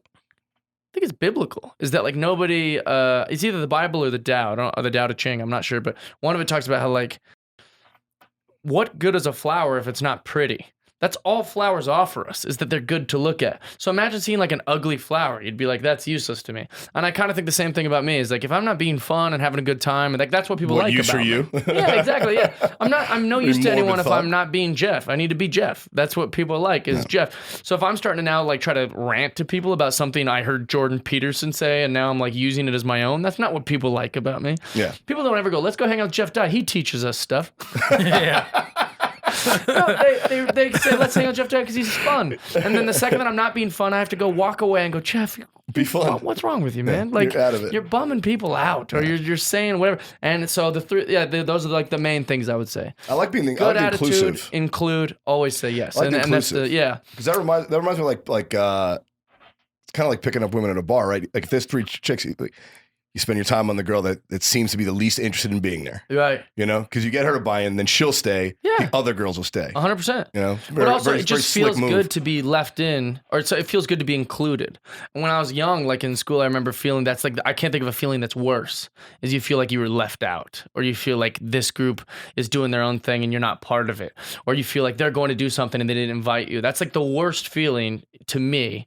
So it's always a feeling I'm thinking everyone else doesn't like also, so I'm just trying to include them in the group. Yeah, I don't know. I was Horrible feeling. It is definitely a horrible feeling. I was a little bit more of an introvert though growing up, even now. But that's why, like we were talking about earlier, that's why most of the friends I hang out with are comedians who are very outgoing, Right. Because that's not like they drag it out of me. You're Right. like I'm like, once you get me to the bar, I'm a good time. But Sure. like other than like, but on the way to the bar, I'm like, oh, I'm gonna start bitching about this person or that person or whatever's annoying me. You know, and then I got a couple of belts in me and I'm fine. I'm ready to go. A couple of belts. Well, but that's the thing is like I just think that like I think I've also noticed people have actually commented to me in like in my life over 20 years or whatever. People saying like, yeah, I like that you made my friend Chad really liked you. And I was like, oh, that makes me feel good. But it's also like, it's because I made an effort to make Chad not feel weird. You know, like I wanted him to feel like he was just as part of the group as we are. Yeah, there's like, how many times dudes come to my house, like Ralph comes with JC and all those guys. And then all of a sudden I'm like, what's your phone number, man? And he's like, oh, I'm part of the group now. Like that like made him feel, but I think that's because it's a secret to having a good time. Or anyways, but that would be what my book would be about, I think. Teaching people. Yeah, I bet you could do that now, dude. Make a little side cheese, doing some motivational speaking. I'm doing a new thing right now. This will be an interesting one that I could use as help on. Porn. No, a company has hired me and is paying me to come up with shirts. Ah. And they have to be 90s themed. Do they have to be clean? Not necessarily, because we can just choose if they'd want it, not want it. But it has to be something obvious. They're called Obvious Shirts. Shout out at Obvious Shirts on Instagram. And so, like, those shirts they have now say, like, I miss Joe. And it'd be like a Cubs shirt talking about, like, Joe Madden, right? Like, I think he's still the Cubs manager, though. Nope. No, he's not. But if it said, like, I miss Joe, anyone that would be at Wrigley Field would know exactly what that means. Yeah. And it's just like a very obvious shirt. You didn't breach any copyrights. You didn't do any of these things. It's just kind of like a simple sentence on a shirt that people are like, oh, I like that shirt. So I'm trying to make a bunch of those. And it's been actually kind of testing a little bit. Like one of them I wrote is like, someone teach Alanis what irony means. But if you grew up in the 90s, it would make sense to you. And I don't think I've breached any likeness or anything. Like I didn't say her last name. It's just Alanis. But even if you said her whole name, I just don't know how that works with laws. Public. You can use it? You can put anyone's name on a t-shirt. You can't, maybe not their likeness, but it's a name's a name. Okay. You know? I didn't know that. Yeah. Well, like one Public of them, record, I want to people know her fucking name. I mean, Mary Kay Letourneau is a legend. a legend. I love that one. Every time there's a teacher sex scandal, I go down the rat hole of force ranking my favorite hottest teachers. Well, what's the I was gonna do one that said Patty Mayonnaise can get it. Who the fuck is Patty Mayonnaise? She was the girlfriend of Doug from that cartoon on Nickelodeon a long time ago. Doug Funny. But that's not a real name. That's a character name on a cartoon. So I don't know if you can get away with that. Yeah. But anyways, he's going to release a Jeff Dye line of obvious tees that I'll endorse on my Instagrams and stuff, or on my How old social are you media. again, Tony? Were you alive in the 90s? Yeah. Okay. Oh, dude, he's a 90s baby for sure. I was born in 91. He knows more about 90s stuff than me, which is kind of strange. I think you were just more plugged into like TV and stuff like that Oh, yeah, than I definitely. Because he referenced Aaron Carter dunking on Shaq. And Jesus. and I kind of mulled over it. I think that was in the 2000s, though. But I mean, Vince Carter? those Or not eras. Aaron Carter, the the musician, he didn't really dunk on Shaq. No, he he wrote wrote a Aaron song Carter about can it. dunk? I was like, what He the wrote a fuck? song called like "The Day I Beat Shaq" or something. Right. There's like a music video. Oh, yeah, beat, not dunked. Yeah. But you referenced it when I was talking about Aaron Carter. Yeah. And I kind of mulled over it. I feel bad about that because I kind of was just on a subject and I didn't even give it any credit. But then people were commenting Yeah. about your comment. Like, yeah, that's right. He did beat Shaq. And I was like, I should have not mulled over it. But it was like, I didn't even get the reference. That's why I didn't. That's why I didn't stop. I was like, what is he talking about? He beat No, and Shaq. people weren't giving me credit. in the comments. Oh, they weren't? People were just straight up stealing the joke. Oh, I see. People would be like, she shouldn't talk about Aaron Carter like that. He beat Shaq. Oh, yeah. Well, that's fuck you. They do steal stuff all the time. It's like, that's what I Think about memes. That's exactly what Everyone I said. just steals shit every now. fucking meme gets shown. Like as soon as one site has it, it's just blasted everywhere. Let me Yeah. tell you. I'm gonna just start re-forwarding it to get my numbers up. It's an Because if everyone's injustice. stealing, I might as well steal. Yo, you can steal those memes too, but it's not going to help your numbers. That's I the know. whole point. Is that you steal it, you don't get credit either. Like nobody's like Aaron, rest in peace, used to be on this podcast. He made this really funny meme. He made this like great meme. It's so hilarious. And what it was this is recently. Yeah, this is I remember. currently. He made a meme of Kristen Stewart or Kristen Bell. Kristen Bell, and it's her like going like this, and then there's all these math equations that have been superimposed going by her head, like she's doing some sort of like geometry equation or some sort of thing. And then Aaron wrote on the top and bottom, he wrote, my girlfriend, when I explained to her we have 4th down and 1 to go or something, Yeah. so some sort of football thing. And it was so funny. It was great. I liked it. Everybody liked it. Tony Baker, very funny comedian, funny guy. He screen grabbed it, tweeted it or put it on his Instagram or something like that, and then he wrote that like Aaron Marsh just made this is really funny. Kristen Bell screen grabbed it from Tony Baker. Kristen Bell puts it on her thing. She gets millions of likes on it. All the comments are like Reese Witherspoon going, this is hilarious. I mean, all these other celebrities chiming in. And you know what she wrote in the caption? Thanks for showing me this, Tony Baker. This is very fun. Yeah. Now, Tony Baker already has 1 million followers. Aaron Marsh has like 12 followers and got no love. He created it. He came up with it. He did the Photoshop. He did all the work. And he gets nothing. Made me so upset. Dude, if that happened to me, I'd be pretty fucking pissed about It's it. bullshit. Like, it's got that dream is that you get your You get thing. viral, yeah. It's going to happen all the time. I know, but in it this doesn't business. have to. I mean, it's just such a weird world now. Is Yeah. that like memes is the easiest way to get ripped off, fucking raped, and then just no credit. Like, just why even waste your time making them if they're just gonna get ripped off? Do they sell ads? And they must be getting ad money on those big meme pages, right? That The must meme pages, That sure. must be why they're doing it. Yeah. And they're the worst. But how do they not get sued for and stealing they're this shit? Well, They there's should. some people that have. Okay. There's some people that have, because there'd be like a channel where the guy would be like, it's like whoever owns the channel is like, this is definitely me when I'm driving, and then it cuts to like the meme of like a girl in the car acting crazy driving. Like he just stole that meme, Yeah. but just put him in front of it. Like, this is me when I drive. Yeah, it's so stupid. And those people, some of them have started to get cracked down on, or now they have to give credit to They should. the maker and stuff like Like that. Yeah, the of course. Fat Fat Jewish Jew or has a whatever. career over this shit. I know, but like He's another one. This is that's another one that gotten we were in talking trouble. about. We talked about this briefly at lunch in a different way, but like people just don't care. So when you're like, hey, if the Fat Jew stole that from my friend Aaron Marsh who made it, people would just be like, oh, we don't give a shit. They just don't care. They've already digested it. It doesn't matter anymore. They've seen it, they've digested it, and it's over. Well, that's a sad human condition, is that people just don't care. Yeah. We were talking about like with lack of give a fuck. big things is like if it meant that like cancer would be cured tomorrow, but you didn't get to use your iPhone for a whole year, people go, I guess cancer exists. They Yeah, just don't exactly. give a shit. People can recognize that there's like an animal agriculture crisis and that like we just can't sustain with all the animals that we're killing. In fact, so many people have become vegetarian because of it. Arnold Schwarzenegger, guys who you think would never stop eating meat, have gone, shit, we've Major got to pollutant and all stop that. eating meat. We've just gotten to a point where it's insane. But yet, like, try to explain that to anyone. They're like, I'm not changing my meal. I eat chicken. I eat meat. They won't change any of their behaviors. They I won't just put tweet. it on them. I'll put it on me. I know that eating like factory farm meat is bad for you, and I don't give a fuck. I still know. eat it. But I think like, that's I need strange. to eat meat because that's what I like. Because I enjoy it and I work and I need it. And I know, that's but it. I think that Tough that's a shit. strange thing, is that like I know. people just are unwilling to change anything that would mildly affect their life differently. They don't give a fuck Yeah, about. but what I really they don't won't like is change. they don't admit it. They don't admit that like I know what eating meat is not good. Is not, especially as much meat as I eat. Yeah. It's probably not as healthy for me as eating more vegetables. Right. And it's certainly not good for the environment. It's horrible for the world. But I know I don't care, and I know I'm doing Yeah. damage by participating in it. Right. But most people don't even spend the time to think about. They think they're actually like you said, like a tweet is cheap. Like they'll tweet about Tweets are free, yeah, so they just about, go, like, "Oh, save we the gotta environment, save but the they're world." still doing it. Like I know what I'm doing is destroying. Cigarette, Exactly. meat. Oh, waste water. Who cares? It's like, but I tweeted. You're like, yeah, well, tweets didn't do shit. Yeah. No one saw your tweet. No one cares. It's like drinking, dude. I know drinking's not good for me. I'm doing it anyway. I'm making the decided choice. The A lot of difference- people don't make the choice consciously. They just assume they're being good people and then don't. But and they're doing the right things when they Yeah. don't stop to think about the actual consequences of their behavior a lot of Well, times. the difference between eating meat and smoking a cigarette, or like even alcohol, is like I'm just hurting my own body by drinking. It's my body. I Yeah. can do whatever the hell I want with it. But by eating meat, you're causing this lump in animal agriculture that like we can't sustain. Yeah. If everyone eats as much meat as I do, And we're some not people going to ask, have well, enough cows. why is that bad? Because our most valuable resource is water, and we're running out of water. There's tons of data that shows that we're running out of water.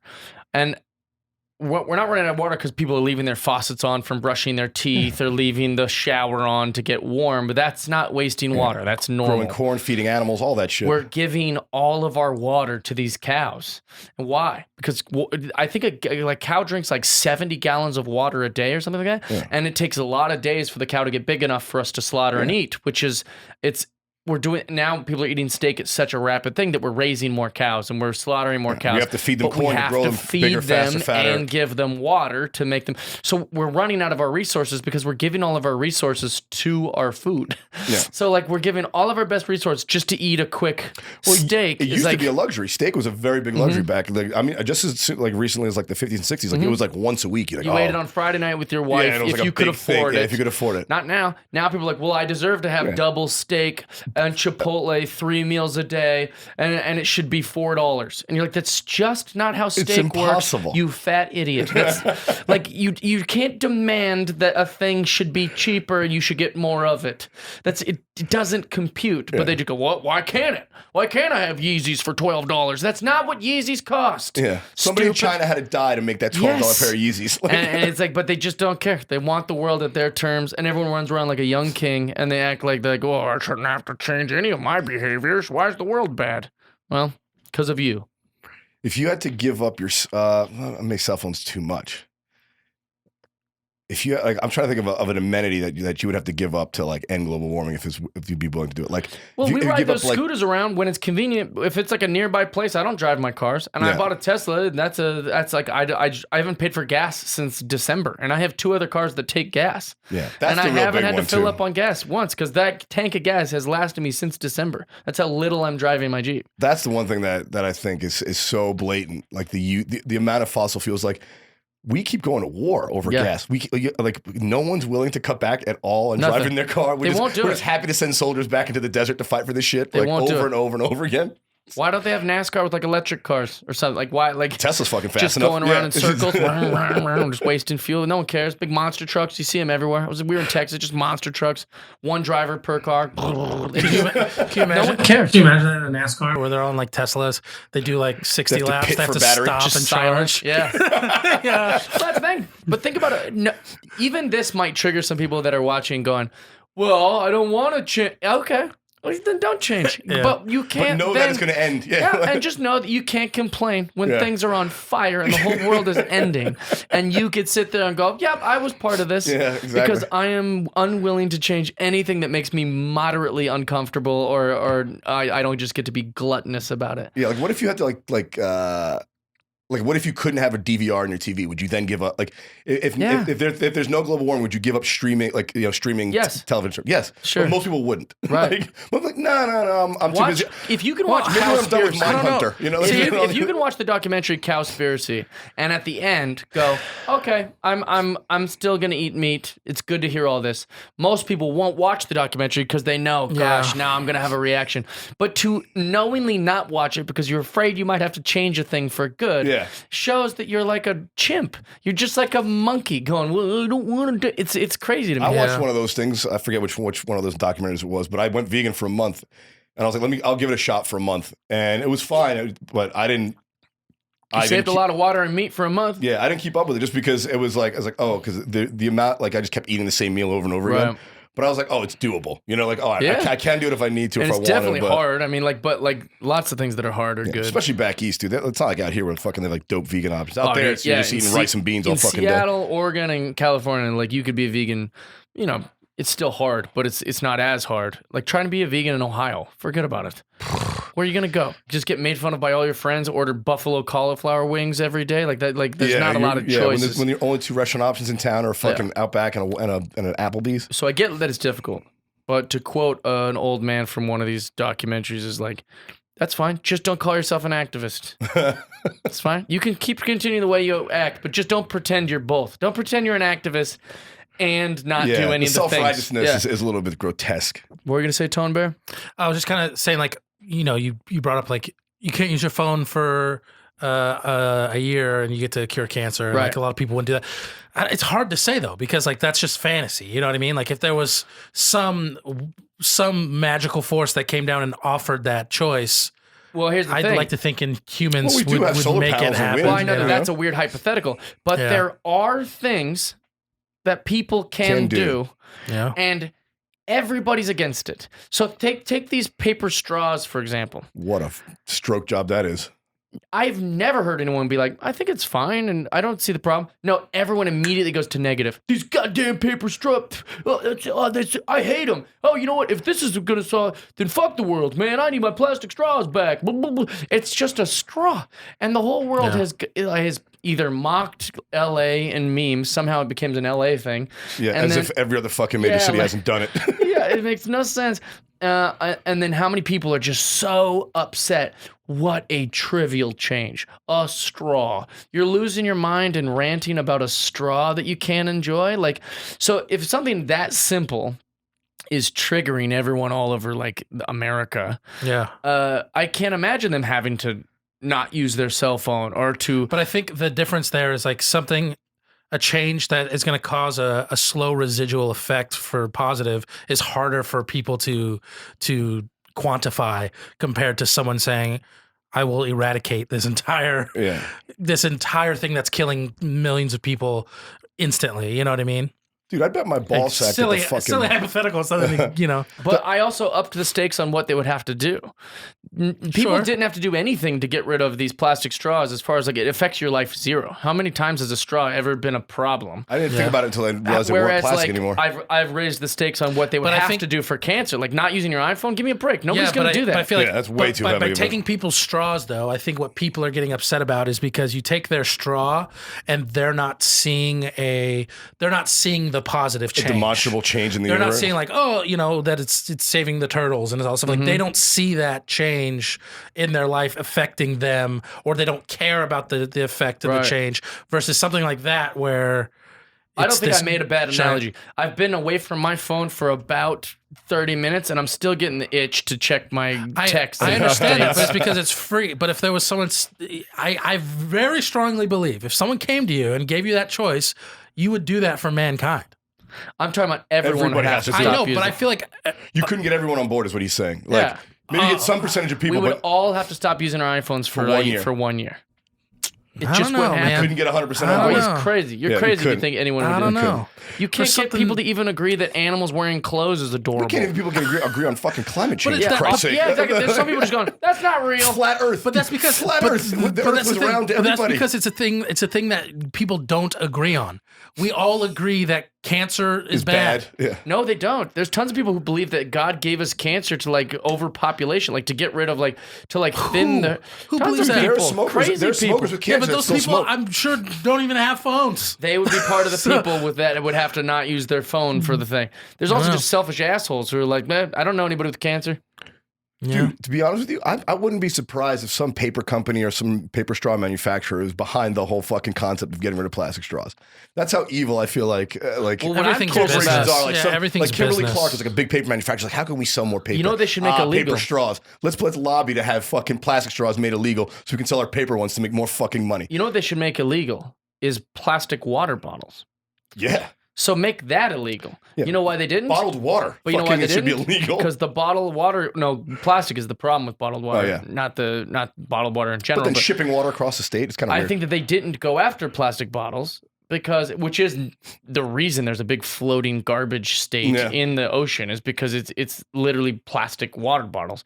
They didn't go after them because that's a huge corporation. Yeah. They'd be bankrupting a huge, huge corporation. Yeah. Whereas if we just do this small one, if we just take care of straws, then it's It's but on the like, margin of their business. but it's so stupid. It's a little and bone. it's so little, and it doesn't do shit. But it makes them feel like they've done this conscious thing. I know. It's like when people go, all right, I'll stop eating meat one day of the week. Okay, Yeah, but it's was a start, that but a it ain't change? gonna, it's not going to move the needle. It's like when like people say like similar to what I was talking about with the food thing is like, if we know animal agriculture is the biggest problem with wasting water, then why don't we go after that? What are we talking about? Tell people to turn off their faucet when they brush their teeth? That does nothing. Yeah. But like that makes someone go, oh man, look, I'm helping. Yeah. Like you're not But helping. I think that's the issue with all these things when people decide against, I guess not against, but against when they not doing things. 'Cause if someone feels that way and like, all right, I'm going to stop eating meat because, you know, like you did for a month, when people don't see any effect, you know, if they're not willing to look outside of their own scope of life. It's like, well, and I see did it like, and I'm what not did making a that difference, do? so fuck What it. did that do? Is the world better off now? Like if they don't think it is because they can't see it, you know, which is a bummer because it's not just all right, don't eat meat for a week. It's like, all right, we're better. Like, no, that's And not. you also feel like you're rowing upstream a little bit. Like if you're the only one making a change and no one else is, like, well, why the fuck am I suffering? I agree with that if no one else because is I gonna used to fucking protest pitch in here? Starbucks and it didn't feel like it did any difference. In fact, all it did was really make it more inconvenient for my friends who were trying to take me to a Starbucks or like morning bookers or like, Yeah, me oh, we're going too. to Starbucks and then we'll go to this so you can get your coffee. And I'm like, oh, well, I can't go to Starbucks. I'm like, what? Yeah. Not only do I have to bring you to coffee, but now you got to get picky about it. And I kind of got to a point where I was like, this isn't affecting anything. Howard Schultz is not noticing my $4 a day. Right. But I think there's a bigger difference in like earth issues. I like to believe that people would want to fix the earth that we live on, That's what I don't get. as opposed to like my silly Sonics NBA protest. You know, like I don't think that that's really. That's one that boggles my mind that people like still argue like, oh, you know, is global warming real or not? It doesn't really matter if it is or isn't. Would you throw trash where you live? Like, would you would you throw trash into your apartment? No. Then why are we throwing it on the planet that Of we all live course. on? It's the Yeah. stupidest. It makes no like sense. you don't need the argument of it's the that's going to change our climate. It's like no, just don't throw shit where you live. Like have Absolutely. let's And also, start like- with that. Clean air is important, right? We all doesn't- agree we want to breathe. Yeah, it doesn't You need to know? be a crisis either. Like it could just be Yeah. a problem that we should get ahead of. It doesn't Yeah. need to be like full blown Yeah, chaos. my fucking head's before- on fire. yeah. Put it That's out. all they care about, or that's the only time that they like. Well, Well, that's because another people good won't believe example. it until that's happening. Yeah. There's people that just won't be on board until they're Yeah, like, until oh, it's fuck, too- they were right. Or because until that happens, they're like, no, they're not right. Yeah. You know? So going back to this hypothetical, some mystical being comes down, then we know they're right. So maybe we'll drop our phones. I don't know why you're willing to die on this hill, but There's a lot of small problems that we fucking get distracted with. Like, I was telling you about this fucking Boston or Massachusetts, the governor banned vaping for the next 6 months. oh yeah. 12 people died and they banned vaping across the country. But Well, we've also, talked like, about- It's we've like, talked who gives about a that shit, dude? before when it comes to- 250,000 people die every year from medical malpractice. So Yeah. this is a fart in the wind. Who gives a shit yeah, about but vaping? I guess what is curious is that, and correct me if I'm wrong because I don't know much about it, but they're not advertising that vape is dangerous. They were advertising that vape was like this healthy alternative almost, or Yes, like they this, and so I think that's where the problem is. Yeah. It's that like at least people that smoke cigarettes are very aware of what cigarettes do. The people that I can't think of any other ones like you know do drugs or drink and drive like Yeah, they know. there's full campaigns to let you know that this is what Dangerous. you're playing with. Whereas vapes it does live in this high school community. It lives in this college community. It lives in these You're getting young- 20-year-olds. younger people are picking it up like they like and So instead of smoking. without advertising to these simpletons, really, I mean, you're pretty naive and you think you got Yeah, the whole 16 years world by the old. balls when you're that age. If they're not being advertised that it's as bad and they're getting very addicted, I mean, I see these kids sucking on these things fucking Because all day. that's very much how it was. Yeah, well, you know who When owns, I first heard about it, that's everyone when there's people telling us, "Oh, Yeah, you're doing." people are they're like, obsessed. "Oh, it's just water vapor." Yeah. It's like that was the thing. Yeah, Like, it can't be good eh. sucking down chemicals. So they shouldn't be banning it. They should be putting in Labels on place. They should be Surgeon's putting warning. in place saying, "Hey, you know, this is part of the Surgeon General's warning. Like, this will do that." But that's going to happen on any new invention, which is why it's weird that they're panicking. I'm agreeing with you. Yeah. Is that they're panicking because it's fun to talk about in the Exactly, news, like sexy catastrophizing, like you were things. saying. Yeah. It's catastrophizing because 12 people died recently. Yeah. Well, you know who owns Juul, the biggest vaping company? The Altria Corporation, which changed its name. It used to be Philip Morris, the cigarette company. Oh, The interesting. cigarette company owns Juul. Yeah. So they're just taking a page out of their old tobacco playbook Yep. and using it on this. And now Yeah. they got caught with their hand in the cookie jar for the second time. You know, like just fucking In a different way. Yeah, Yeah, in a different way. But I mean, like with new inventions, you don't have all the data, you don't have all the research. I have an old sign from I think the 40s or 50s. That's a steel sign that I have it downstairs. That's it says it literally is made by Marlboro. It's old. It's great. It's a cool sign. It says, doctors say smoking is good for you because it calms the nerves. And that was a real advertisement from Marlboro. Oh, yeah. And like, so like, that's kind of the same thing. Oh yeah, vapes is a good alternative. Stop smoking, you can start vaping. And then now lungs are collapsing and kids are dying. Yeah. But I can't believe people ever thought, like, if you're sucking on a chemical, it just can't be good. Well, it was Like, people that- if people there's didn't know- anything but air going in your lungs, people I didn't would know what imagine was it's in not it. good for you. Absolutely. People didn't know what was in it. Just like people didn't know what was in cigarettes at first. You know what I mean? Like, Yeah, no, but the blind trust they give a corporation is just so funny to me. It's like you think that you trust the corporation who's selling you the products telling you it's healthy. Dude, It's like I don't trust any. Like, Oh, but of I'm course pretty you're, naive of course about you're that. biased. I You're selling me trust the it. that product. goes with everything. There's, you don't know what's in the food you eat, bro. Of course I not, promise yeah. you. Absolutely. I promise you. I agree.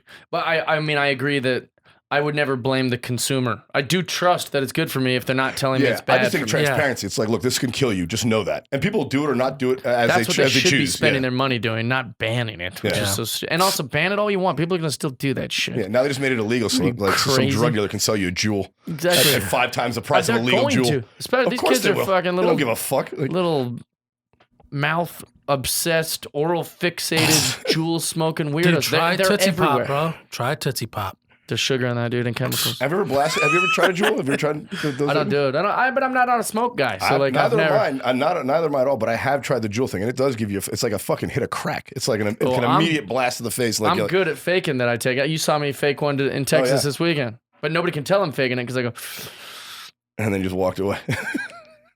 and it looks like they can't see in a dark comedy club. But I'm also not going to say no. So like, I just know. fake it. I love how you didn't want to disappoint the fan that handed Yeah, you I the love them. Love all the people. Hey, thank you for joining us on episode 80. We love you guys, and I love making this podcast for you guys. Randy, where are you going to be this weekend? I'm going to be with you at Comics Roadhouse in Mohegan Sun, my friend. You heard it. Mohegan Sun, Connecticut, Comics, COMIX. Get your tickets now. If you're a Patreon subscriber, you get free tickets. So just message me if you're going to be in Connecticut. If you're a Patreon subscriber and you get free tickets to my comedy shows, they're going to be super fun. We're going to gamble this weekend. Yes, we We're are. going to drink this weekend, and we're going to be hanging out with all y'all. Tony, you got anything to promote? Screen Peaks? Yeah, just head over to youtube.com/screenpeekers if you like some video game stuff. I got Yes. a lot of fun things coming. So What new games have you been playing on there? we're kind of on, like, we were on a little hiatus because my co-host, he got married, he had his honeymoon, and Right. now we're kind of like coming back with a lot of new fun stuff that's going to be What games can they coming. expect? A lot of stuff, man. Okay, I don't know, then tell us Mortal about some old Kombat, episodes because maybe they don't know about it. They could watch some old episodes. Yeah, we have older episodes on there, like some fun stuff where we played. There's like 4 of us on the channel. We played 2-on-2 NBA Jam, Nice. which I still want to have Bring you me on in. to School these Have you fuckers. ever beat him on NBA No, Jam? of course not. And I think When was the last that's time you lost an NBA Jam game, dude? I can't remember. no, and that would be what it would be about because there was 4 of us and we did like a bunch of 2-on-2 matches and we'd switch teams or whatever. And Dave beat me once. Oh, really? Yeah, and it was like at the buzzer too, and I was getting cocky. And you were fumed? Yeah. I started doing trick shots. I started doing like half quarters, and he was like, "How are you doing this?" I was like, "Hey, man, you got to post up even I if still it's got half to beat you on Super Mega Baseball. I'm getting better. That's a fun game. that Super Smash Brothers came out last year, and like we had a lot of fun stuff there. And then we have a new show coming to the channel, Cool. where it's kind of like what me and you used to do, where it's kind of me with just a guest, and we like play a game, but it's more of like we used to play games together, and that's might be what it's about. But it's going to be more of like me and a guest playing one game. Kind of like tag teaming it, like whether it's like a Zelda game, right? Where like you would take the reins and I'm like co-piloting, Sure. you know, that kind of stuff. Kind of like we did with your Crash Bandicoot, Yeah, super fun. stuff like that. And If you like watching someone die at video games, head over to Jeff and Tony Play on YouTube. yeah, You can watch me die a bunch. Tony's good. But also, those shows were less about the video game and more about us just hanging out and having fun. If you liked me, or you like Tony, or you like me and Tony, like those are really fun videos to watch. I actually was watching something for kind of like doing some homework on an old bit I used to do on my YouTube channel, and I was just watching it in my room, and then it just naturally jumped to the Jeff and Tony list, and I started like laughing out loud about some of this fun we had on that channel. We had some funny moments, so check those out also. Oh, can I plug the podcast, my podcast? Yeah, go Ready, ahead. Set, Blow podcast. Every Wednesday, me and Chase Abel, we do a lot of topical stuff. When's Chase coming out to LA? I said I'd have him on here. He's coming on, I think he's going to come out right before we go to Vegas, perhaps. Cool. So he'll be We'll back have you in both November. on. We'll do like a Ready, Set, Oh, a Blow little meets crossover? Jeff Jeff Dye's Friendship. Yeah, baby. That'll be Why not? fun. Be Be a awesome. grand old time. Have Tony on. Little four-way action. Chase is like your Jeff Z, you know? Oh, yeah. He's like a sweetheart dummy, you know? You know, he's like this funny guy. He just says funny things all the time. Every time. He says silly stuff where you're like, what, are you serious? Yeah, I had to Like, teach him what a quill pen was last week. so He great. didn't know what a quill pen was. Yeah, it's just a feather with ink. He's like, wait, no. Well, my favorite, he thought, he's like, wait a minute. You telling me a chicken can write with his feet? I'm like, no, Chase. They kill the chicken and use the feather to write. Well, they might not even kill it. They just take the thing. That's so funny. Yeah, but every Wednesday with Chase Abel, Ready Set Below podcast, it's iTunes. topical information we go over, some news, and I inform Chase of things he doesn't know about, which is vast. Which is a lot. I love it. Love you, Chase. We're going to have you on soon. All right. Thanks, guys. See you next week. See ya. Friendship. How about that? That was a fun one. We went long. We went longer on this one. We were enjoying each other's company and chatting. Yeah, thanks to everyone who tuned in. Like I said, if you're a Patreon subscriber, we love you. We appreciate you. Shout out to a couple new patrons. Christine McConnell, we love you. Thanks for subscribing. You didn't have to do that. It's very nice of you. I'm subscribed to your stuff. Now you're subscribed to mine. We're friends in another way. Tabitha Putnam.